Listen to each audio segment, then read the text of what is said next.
How would you like to shave $20,000 off of your taxable income in 2020? Today, we're going to walk you through the wonderful world of the Qualified Business Income Deduction. We're going to talk to you about how it works, who it's going to work for, how to make it work in your business, everything else you need to know to save thousands of dollars on your tax bill this year. Let's do this.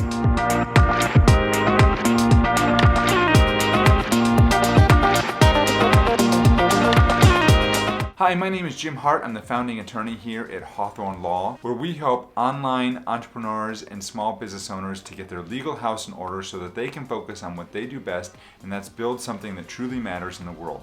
Today, we're going to be talking to you about the Qualified Business Income Deduction. And this is a really important topic, especially for those of you who are out there and own your own online business. This deduction could literally save you thousands of dollars in taxes if you apply it the right way. So let's start with talking about what the Qualified Business Income Deduction is. That is a mouthful. And by the way, may I say, could I have picked a worse shirt for a video? I kind of forgot I was videoing today. And basically what this deduction allows self-employed people to do is take 20% of their self-employment income and deduct that from their taxable income at the end of the year. Now, the 20% is calculated against what's called your qualified business income. So it can't just be any income. We're not talking about wages. We're not talking about dividends or interest payments or things like that. It has to be qualified business income. And before we get into what qualified business income is, I want to take a minute and explain some of the limitations to this deduction. It's not going to work for everybody. There are income limitations.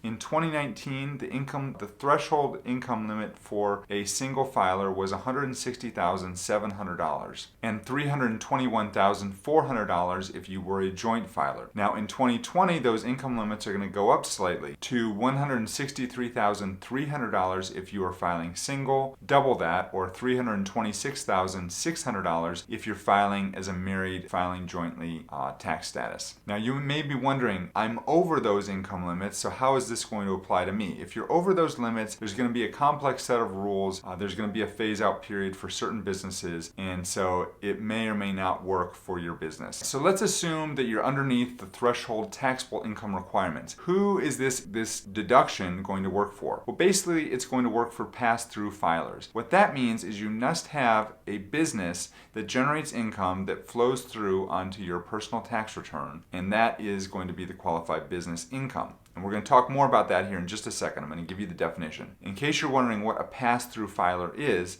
so basically if you're an LLC or you have an s-corporation, or if you're in a partnership or you're a sole proprietor, all of these are going to be pass-through entities, such that you're going to take that income from the business, it's going to pass through under your personal tax return, and you're going to report it on your Schedule C with your 1040. Hopefully that makes sense. I am having a hard time talking, so I think you know what time it is. Coffee time. Get another sip.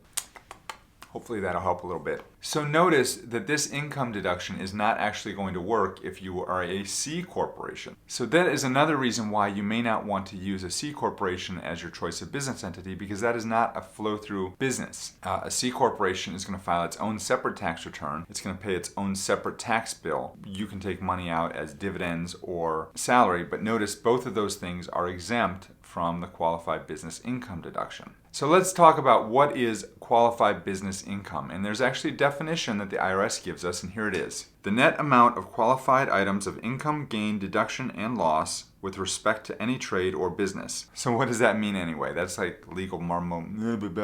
I still can't talk. That's like legal mumbo jumbo. Basically means it's the net profit from your business. So revenue minus expenses, qualified business income. Your salary is going to be included as one of the expenses in your business, so that's not going to count. So as I mentioned before, some of the things that are going to be excluded from qualified business income include capital gains, dividends, interest, wages, and this very important one, income that is earned outside of the United States. Now, going back to what we were talking about before with the taxable income limits, that we talked about at the very beginning of the video. That's taxable income. That's not just your qualified business income. So let's say you're a joint filer and the limitation for this year is, I think, what I say, $326,600. So let's say you have a spouse that's a high earner and they earn $300,000 and then you earned $100,000 in your business. You don't get to use the deduction. Now, there might be some strategies, I'm just thinking off the cuff here in my mind, that you could use. Maybe you file marrying filing separate. That might work because you're not a joint filer, you're a single filer, but you would need to definitely talk to a tax accountant to see if that's something you could take advantage of. In general, if your joint income is going to be over that threshold amount, or if your single income is going to be over that threshold amount, and this is total taxable income from all sources, you're not going to qualify for the deduction. Or there's going to be a phase out, and here's how that works. So first of all, if you're a specified service, trade, or business, and basically what that means, if you're in any type of category of, let's say you're a lawyer or a doctor or a financial planner or an accountant or somebody like that who's in a specified trade or business, then after you hit a certain amount, the deduction disappears entirely. There is a phase out period. So between that $160,000 that I was talking about before, and it's roughly $210,700 for single filer, or $421,400 if you are a joint filer, the deduction starts to phase out. And then once you go over those limits, it's gone entirely. Which begs the question, what if you're not a specified trade or business? Well, there still might be phase outs, but there's a whole bunch of tests that the IRS can use that are kind of beyond the scope of this video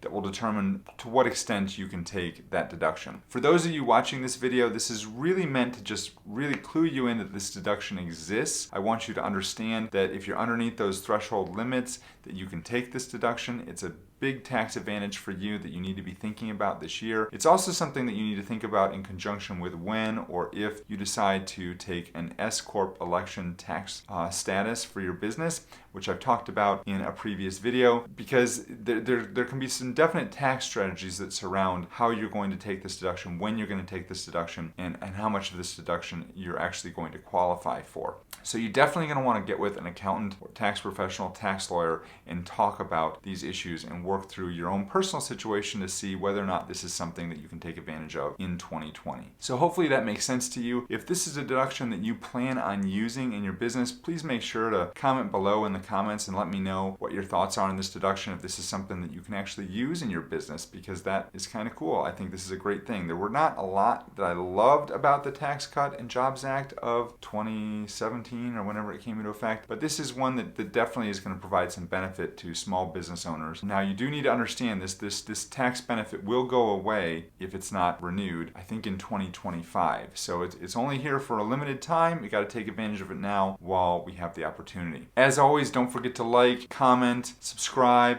the bell thing, all the stuff. And thank you so much for watching. We'll see you in the next video right over here. Can I pick an uglier shirt today? Wow, that's not right. That's not right. Whatever. Blah, blah, blah. Why is this thing shaking? Stop that shake. I think that's better. All right. You know, man, I'm having problems. What is it called? In your tax return.